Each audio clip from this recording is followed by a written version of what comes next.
New sales strategies drive bargains. Regulators finally lift limits.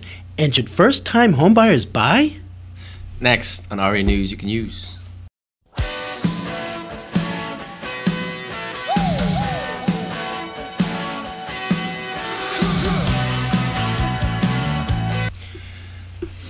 Welcome. like, you left me hanging, dude. You did the pound before I could even say welcome. Okay, sorry. Welcome to renewsyoucanuse.com. See, now you all messed me up. What's going on? Not too much. Sponsored by Dunkin' Donuts. America runs on Dunkin'. And you know what? Every time they say that, all I can think of is like somebody having like problems with the bathroom, you know? Because they say runs, you know? It's like, oh man, America runs on Dunkin'. Gross. That's sick, man. As you say that, as I drink another sip. I get the bathroom first. You get sloppy seconds. Oh, that's not right. Stop that. If this is your first time on the podcast, this is a podcast about real estate and mortgage and the latest articles in the industry. Me and Keith go over many articles every week and basically broadcast 3 that we like to talk about. Yeah, so, and we get some three dandy ones today. 3 very dandy ones. So yes. Let's get started. Okay. Realty Times, new sales strategies drive bargains to help the housing market rolling again. Some real estate agents started the F line. Yeah, it's called the F line. It sounds a little weird, but the F line is... What's the F line? Why don't you explain? Well, it's actually called foreclosureradar.com if you want to go to that website. And this article, by the way, before we talk about it, is located on our website at renewsyoucanuse.com on the left-hand side. Okay? That's right. Basically, it's very similar to an article that we did before called the Repo Bus, and it's a school bus that just drives around and stops at all the foreclosures. It's amazing. In fact, they make more stops than they actually go anywhere. You know what's interesting about this? Also, that's how many foreclosures there are, Ruben. I also like the fact that this is not just a bus that drives people to all these different kind of foreclosure homes, but it's actually helping people educate them about buying a house. You know, because I think a lot of people who are trying to buy now are maybe first-time home buyers, but I don't know. I think this is really cool, but I think also buyer beware. You know, people who want to get a foreclosed home. That's not, you know, something's listed by the bank for $400. Don't necessarily mean that you got to get it for $200. You know. I think what they should do is, if you're gonna go on an F line, also try the auction route and find out your nearest auction on foreclosed homes, because that's something that you and I personally are doing. But I think it's a great concept that's going around right now, and people are being creative and getting their house sold in a quick manner. Speaking of creative, this is the second sales strategy they use is equity sharing. And then what equity sharing is if Keith wanted to buy a house and I had money and he didn't, he would basically get the loan on the house, but I would invest his down payment. Therefore, we equity share. You really shouldn't talk about my personal problems. I would appreciate that. You keep that out. But I mean, I think that's a good way for someone to get into a house. I think it's great. It's fantastic. Excellent idea. The growth of equity, especially since I believe the market will go up at one Excellent time. Idea. So. Next, this is an article from MSNBC.com. Regulators to lift Fannie and Freddie Mae and Freddie Mac limits. And you know, they still have yet to say the exact. I have not seen the Saturday they come out with the exact dollar. No, Saturday is when they're actually going to lift it. Right, but it's still not going to get implemented. It's going to take a while for it to get implemented. I think it's going to still take at least 30 days for it to get implemented. I really do. I really do. I think I find it hard to believe that on Monday morning, when you open up your mortgage doors, there's going to be an envelope that says you can now sell a house with the new limits. And what this new limits are, by the way, let's back up and say, why don't you explain exactly what these new limits are? Don't give the dollar amount because you don't know what that is, but give an idea of what it means to the buyer.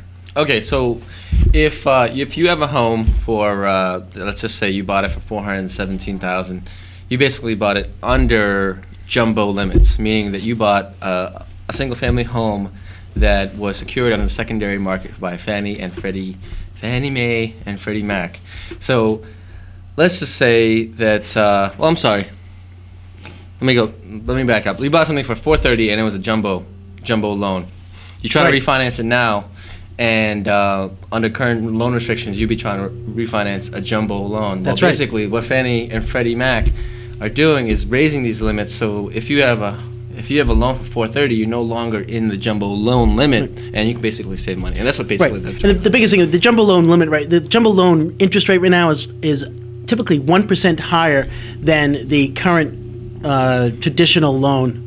So if you get a loan for $417,000, you might be at 6.25%. And if you got a jumbo loan today at $430,000, you might be something around 7.25%. Right. So you're saving a tremendous amount of money, typically about $42 to $52 per $100,000 that you borrow. So that adds up. You're saving you're going to be saving about $250 to $300. You're a mathematical genius. I smart, all right. That didn't work. I smart, all right. Well, let's continue to monitor the progress with that. But definitely check out the article at RE News. This is that. By the way, I think that that article, by the way, is probably the best news that you're going to hear in a long time, because it's absolutely fantastic news, and it's only good for 1 year. So supposedly, they probably will extend it, but on January 1st, 2009, that goes away. So if you need to refi now, or in about 2 or 3 weeks, and you're going to save a tremendous amount of money. Cool. Yeah. Did I already say giddy up? I'm going to give it a double giddy up. Giddy up. Okay. Okay. Oh, okay. Well, this is a good article. Bankrate.com presents the question: is it a right time to buy right now, Keith? I hate this article. You knew I was going to hate it, didn't you? That's why I asked you. Here's an article saying is right now a good time to buy. They're basically saying maybe no. Well, I think this article is designed to get the hairs on my back raised, and not that I have. Yes, I do. I'm a silverback. I think it's very. I think the author of this article is being very cautious, right? I think they're saying, should you buy a house now? And the answer is yes, you should buy a house. And according to this article, they're saying no, you shouldn't buy a house, or you should be very concerned about that. And if you're a first-time buyer, because of the credit crunch is the biggest issue. Right. And the credit crunch is that you have to be a better loan applicant. You have to put down 10% now to buy a house. If you only have 5% to put down or less, it's very difficult to buy a house. And maybe the answer is no in that sense. But if you're in good standing, you're able to put down 20%, you should definitely buy a house now. This is one of the best times to buy a house in a long, long time. And it's going to go away because the government's going to come in, the government's going to do something with the foreclosed houses, and there's not going to be as many foreclosed houses out there. And it's going to be an overstimulus that's going to happen. And because of that overstimulus that's going to happen, prices of the houses are going to go up. I'm telling you now, they're going to go up. Wow, I'm actually glad you did that. My eyes were kind of glazing. I know. I thought you were falling asleep there. You're not going to swallow asleep. Actually, the best part about this article, I think, is the last sentence. It says, it may be the best to spend most... So you're saying the best part of this article is the end? It may be the best to spend most of 2008 kicking back, calling your landlord when your appliances break down, and watching the real estate market for signs of a recovery. Well, basically what he's saying is sit back and watch the economy go back up, and once it does go back up, look to buy. So basically it's going to be too late to exactly. when that actually happens. The article's basically saying wait till it goes up. What? No, get in the game now while it's down. Because it's going to be going up before you know it. You're going to blink your eye and it's already up, and you're going to miss the opportunity. There's a huge opportunity going on right now.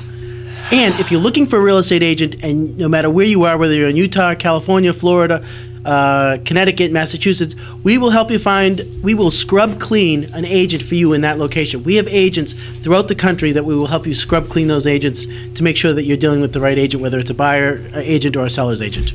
Also want to put in a little disclaimer as well. I mean, whatever we say on this podcast is also our opinion.